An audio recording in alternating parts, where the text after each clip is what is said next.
Hello বন্ধুরা, তোমরা সবাই কেমন আছো? আশা করি তোমরা সবাই ভালো আছো আর আমিও খুব ভালো আছি। আজকে বেরিয়ে পড়েছিলাম বড় মার কাছে যাব বলে। মনটা অনেক দিন থেকে বড় মার কাছে যেতে চাইছিল, তো আর দেরি না করে চলে গেছিলাম নৈহাটিতে। ট্রেনে করে এসেছিলাম। নৈহাটিতে বড় মার কাছে পৌঁছে আমি যা লাইন দেখেছিলাম, দেখে এসে অজ্ঞান হয়ে যাওয়ার মতন অবস্থা ছিল। সাংঘাতিক লাইন ছিল। আমি এক্সিটে দাঁড়িয়ে ভাবছিলাম যে এন্ট্রান্সের লাইনটা ঠিক কোনখান থেকে শুরু হয়েছে। তারপরে ডালা টালা কিনে নিয়ে জুতো টুতো রেখে হাঁটতে শুরু করেছিলাম লাইন কোথায় আছে, মানে ফাইনালি আমাদের পা কোথায় দাঁড়াবে গিয়ে মজা করছি। কিন্তু সত্যি কথা বলতে প্রচুর লাইন ছিল, প্রচুর। একটা জিনিস ভালো হয়েছিল, মায়ের মন্দিরের এক্সিটের পাশেরই দোকান থেকে আমরা ডালা কিনে ওখানে জুতো রেখে নিয়েছিলাম। ওইটা না করে যদি আমরা পরের দিকে রাখতাম তাহলে হয়তো আমাদের আরও অনেকটা বেশি হাঁটতে হতো পুজো দিয়ে বেরিয়ে। ফাইনালি 3 ঘন্টা শেষ করে পৌঁছে গেছিলাম মায়ের মন্দিরে।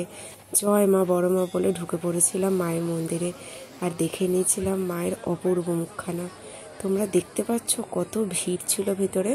হ্যাঁ, ভিতরে কোনো লাইন ছিল না, এটা ঠিক কথা, কিন্তু ভিড় কিন্তু ভীষণ ছিল।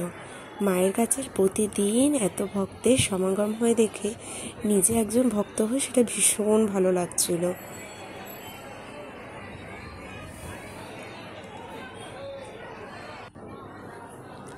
আমাদের পুজোর সময়, দুর্গাপুজোর সময় যে দড়ি দেওয়ার একটা ব্যাপার থাকে, যে কিছুটা লোক ছেড়ে দেয় আবার পরে কিছু লোক আসে।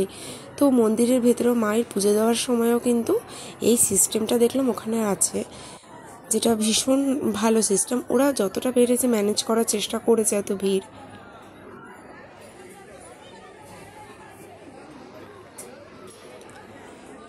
তবে 3 ঘন্টা লাইনে দাঁড়িয়ে যখন শেষ অবধি মায়ের মুখ দেখা, সেটা সার্থক।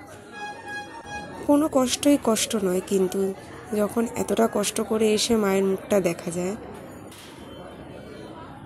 আমি মায়ের জন্য একটা সোনার টিপ নিয়ে গেছিলাম, যেটা আমার ভিডিওতে দেখানো হয়নি তোমাদেরকে। ঠাকুরমশাইকে বলতে সেটা আমাকে বলা হলো সেটা প্রণামী বাক্সেই ফেলে দিতে, পরে মাকে পড়ানো হবে। সেই আশা নিয়ে, সে ভরসা নিয়ে আমিও সেটা প্রণামী বাক্সেই ফেলে দিয়েছিলাম।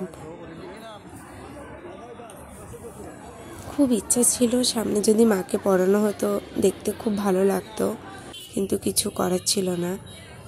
মন্দির থেকে বেরিয়ে টোটো নিয়ে চলে গেছিলাম একটু খাওয়ার খেতে, কারণ সকাল থেকে উপোস করে ভীষণ খিদে পেয়ে গেছিল। আর কলকাতার থেকে ওই সাইডে কিন্তু ঠান্ডাটা ভীষণ বেশি। চলে এসেছিলাম নৈহাটির খুব স্পেশাল বম্বে বিরিয়ানিতে। এখানে আসার আমার অনেক দিন থেকেই ভীষণ ইচ্ছে ছিল, ফাইনালি চলে এসেছি।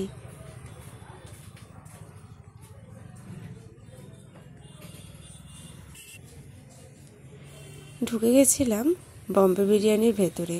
কিন্তু রেস্টুরেন্টের ভিতরটা ভীষণ সুন্দর ছিল। আমরা যখন গেছি পুরো ফাঁকা ফাঁকা ছিল, কেউ ছিল না, শুধুমাত্র আমরাই ছিলাম।